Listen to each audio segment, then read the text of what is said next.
que tive a oportunidade de percorrer Viema, Angélica e toda essa região, ajudando-o para que ele pudesse ser deputado estadual por essa região, ainda na condição de prefeito e ex-prefeito da cidade de Angélica. Dizer que é uma alegria muito grande estarmos aqui assinando o contrato de renovação desta nova Sanesul. E Viema é a 30ª cidade que renova o contrato de concessão com a Sanesul. É a demonstração clara e inequívoca de que durante este governo, ao somar-se o primeiro, a Sanesul não perdeu nenhuma das suas concessões. E Viema é a 30ª, caminhamos para assinar com mais 4 municípios,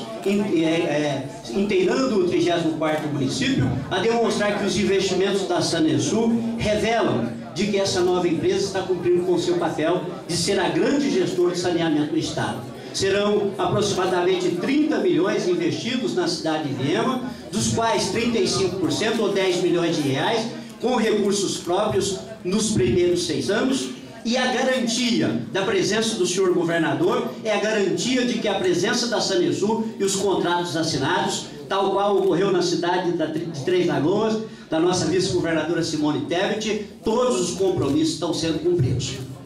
Desta forma, ao assinarmos hoje esse contrato de renovação, inicia-se com a cidade de Viema uma nova relação, que começa hoje, finda-se daqui no 30º ano, mas esse casamento, para ter a sua durabilidade, é preciso que os compromissos sejam assumidos. É por esta razão que a revista Exame destacou a Sanesul como a 74ª empresa do Centro-Oeste, 3ª empresa do Mato Grosso do Sul, dada a sua liquidez, dado os seus rendimentos e dado o trabalho que ela vem desenvolvendo, com absoluta convicção, dizer que se o governo do governador André Putinelli tivesse terminado em dezembro do ano passado, já seria o governador que mais investiu em saneamento do Mato Grosso do Sul, mas não poderia, Renato, terminar em dezembro, porque a história da coleta e do tratamento de esgoto em Viema começa agora, e nós queremos, até o findar de 2014, ter em Viema com mais de 50% com coleta e tratamento de esgoto e universalidade de água